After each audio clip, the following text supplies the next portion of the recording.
तारीख थी 24 अक्टूबर, साल था 2010 और जगह थी श्रीनगर। वहाँ एक महिला लेखिका बोल रही थी कि 2 हफ्ते पहले मैं रांची में थी। पत्रकार ने मुझसे पूछा, मैडम क्या आप भारत को कश्मीर का हिस्सा मानती है? मैंने कहा, सुनो, कश्मीर कभी भी भारत का हिस्सा नहीं रहा। उसके अगले साल, तारीख थी 15 नवंबर, साल था 2011 और जगह थी शिकागो।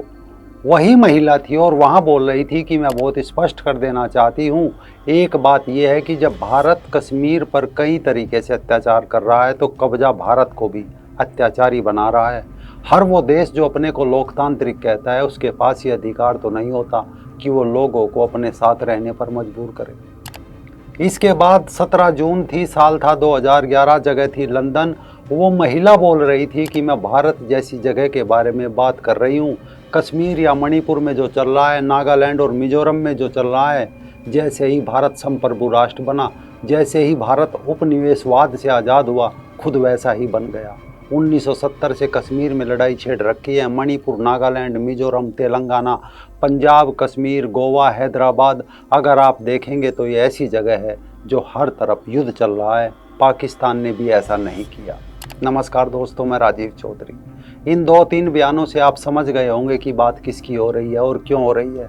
दरअसल मनगढ़ंत बेफालतू की बयानबाजी, सेना को बलात्कारी बताना, हिजड़ों को अपना प्यारा बताना, नक्सलवाद को बढ़ावा देना, फिर आतंकवादियों की भूमि पर अवैध कब्जा करना, संस्थाओं के खिलाफ लोगों को भड़काना, पूरी दुनिया में घूम घूम कर अरुंधति राय कई वर्षों से प्रचार करने में लगी है कि भारत कश्मीर में कितना अत्याचार कर रहा है। अरुंधति राय की नज़र में उनका ही देश जुल्म और अत्याचार की जगह है, लेकिन इसके बावजूद भी उसने देश नहीं छोड़ा। कारण किसी भी देश में जाती और उस देश के खिलाफ उल जुलूल बयानबाजी करती तो अब तक सलाखों के पीछे होती। लेकिन कहते हैं देर आए दुरुस्त आए। सुना है कि अब दिल्ली के उपराज्यपाल वी.के. सक्सेना जी ने लेखिका अरुंधति राय और कश्मीर के डॉक्टर शेख शौकत हुसैन के खिलाफ गैर कानूनी गतिविधियां रोकथाम अधिनियम यानी UAPA के तहत मुकदमा चलाने की अनुमति दे दी है। अरुंधति राय पर जिस मामले के लिए मुकदमा चलाने की अनुमति दी गई है वो कश्मीर में दिए गए एक भाषण से संबंधित है। उनके खिलाफ सुशील पंडित जी की शिकायत पर देशद्रोह का मुकदमा दर्ज हुआ था।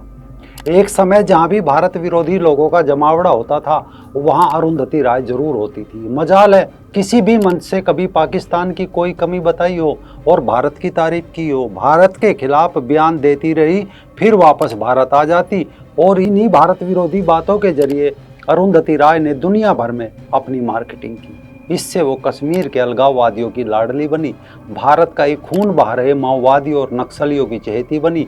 उनके बयान सुनकर लगता है जैसे अरुंधति राय ने भारत के विरोध में कोई PhD की हुई हो।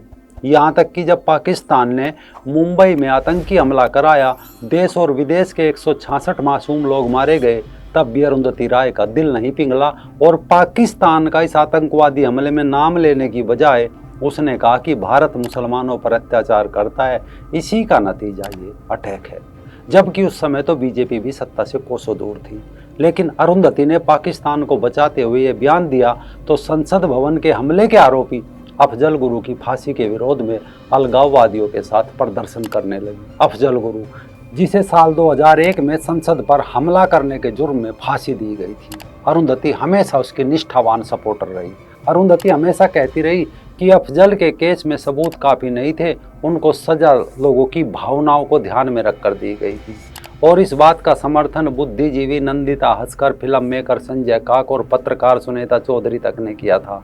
अफजल को 9 फरवरी साल 2013 को फांसी पर चढ़ाया गया था। उस समय देश में मोदी और हिंदुत्व का मुद्दा मजबूत हो रहा था। तब अरुंधति ने एक लेख लिखा जो भारतीय और विदेशी मीडिया में छपा था।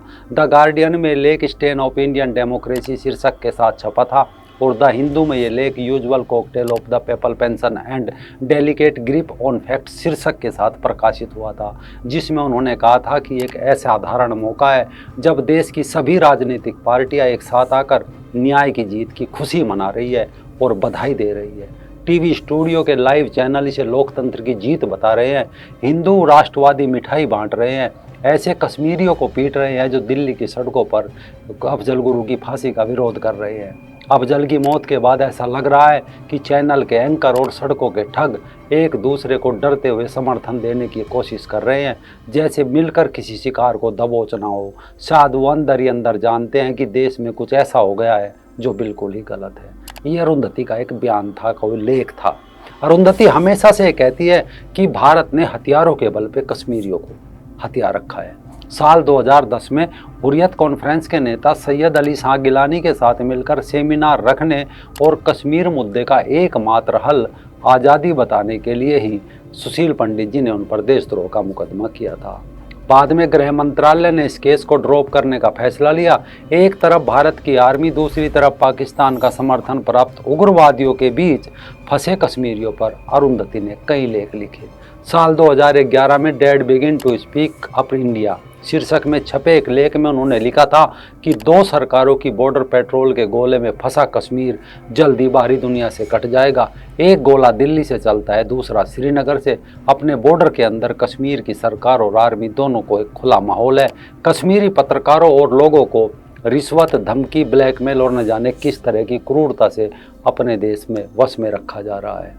कश्मीर पर आखिरी हक कश्मीरियों का है और वो आज़ादी चाहते हैं। हमें उनके फैसले का सम्मान करना चाहिए। इस लेख के बाद अरुंधति कश्मीरी अलगाववाद की चीयर लीडर बन गई और सभी अपनी सहूलियत से उनकी आलोचना करने लगे। बात यहाँ तक भी नहीं है।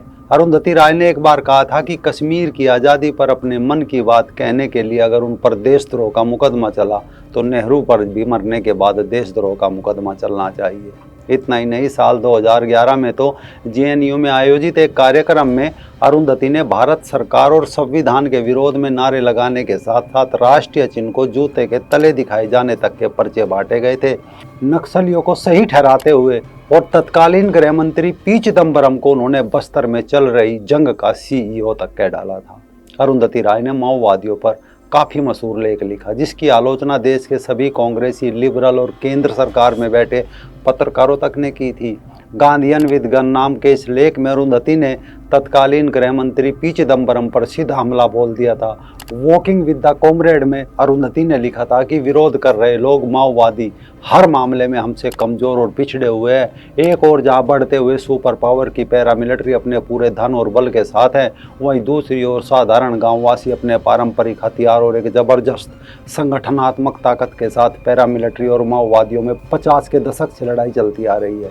इसमें तेलंगाना में 50 के दशक में, पश्चिम बंगाल, आंध्र प्रदेश, बिहार और महाराष्ट्र में 80 के दशक से लेकर अब तक लड़ाई जारी है। दोनों ही एक दूसरे के तरीके से वाकिफ़ है और एक दूसरे से लड़ने के तरीके जानते हैं। हर बार जब लोग सोचते हैं कि माओवादी ख़त्म हो गए हैं तो वो फिर एक बार उठते हैं और पिछली बार से अधिक मजबूत और ज़्यादा संगठित होकर अब एक बार फिर छत्तीसगढ़, झारखंड, उड़ीसा, पश्चिम बंगाल के जंगलों में वे फैल गए हैं। मतलब आदि आदि इस लेख में बहुत कुछ उन्होंने लिखा था। केवल इतना भर नहीं, अरुंधति भारत में बैठकर लगातार पाकिस्तान का झंडा आगे बढ़ाती रही। साल 1998 में जब अटल बिहारी वाजपेयी जी की सरकार ने पोखरण में परमाणु परीक्षण किया, तब अरुंधति राय ने द एंड ऑफ डायमिनिजेशन नाम से लेख लिखा। अरुंधति किसी भी प्रकार के न्यूक्लियर परीक्षण के खिलाफ थी। उन्होंने इस परीक्षण को दिखावा करार दिया और लिखा कि अगर किसी न्यूक्लियर बम का विरोध करना हिंदू धर्म या देश के खिलाफ है तो मैं ऐसे गुट को छोड़ती हूँ। मैं ये घोषणा करती हूँ कि मैं स्वतंत्र हूँ, एक चलती फिरती गणतंत्र हूँ। मैं भारत की नागरिक हूँ, मेरा कोई इलाका नहीं है, मेरा कोई झंडा नहीं है। मैं एक महिला हूँ मगर हिजड़ों से मुझे कोई दिक्कत नहीं है। मैं किसी भी न्यूक्लियर डील के खिलाफ दस्तखत करने को तैयार हूँ। मेरे देश में अप्रवासियों का स्वागत है। आप हमारे झंडे को डिजाइन करने में मदद कर सकते हैं। मेरी दुनिया मर गई है और मैं उसके मरने के दुख में लिख रही हूँ कि भारत का न्यूक्लियर टेस्ट जिस तरीके से किया गया, जैसे उस पर खुशी मनाई जा रही है, मैं उसका किसी भी तरीके से बचाव नहीं कर सकती। मेरे लिए बुरी चीज़ों की शुरुआत है, ये मेरे लिए कल्पना का अंत है। यानी अरुंधति ने कोई एक ऐसा मौका नहीं छोड़ा, सरकार चाहे किसी की भी रही हो, वो हमेशा इस देश की अखंडता को नकारती रही। भारत कई वर्षों से अरुंधति राय को और उनके देश विरोधी विचारों को सहन कर रहा है। भारतीय लोकतंत्र की खूबसूरती भी यही है कि ऐसे देश विरोधी और छोटी सोच वाले तथाकथित बुद्धिजीवियों को अपना एजेंडा चलाने की यहाँ पूरी आज़ादी मिल जाती है, लेकिन हर आज़ादी अपने साथ एक जिम्मेदारी लेकर आती है। और अरुंधति राय का बयान सुनकर लगता है कि वो ये जिम्मेदारी उठाने के लिए तैयार नहीं है। इस कारण भारतीय सेना से नफरत करने वाली, हिजड़ों से प्यार करने वाली इस लेखिका पर देशद्रोह का मुकदमा निर्भीक होकर चलना चाहिए, वरना ऐसी सोच के लोग एक गुट बनाकर हर रोज़ यही कहेंगे, हर रोज़ यही करेंगे जो अब तक अरुंधति राय ने किया है।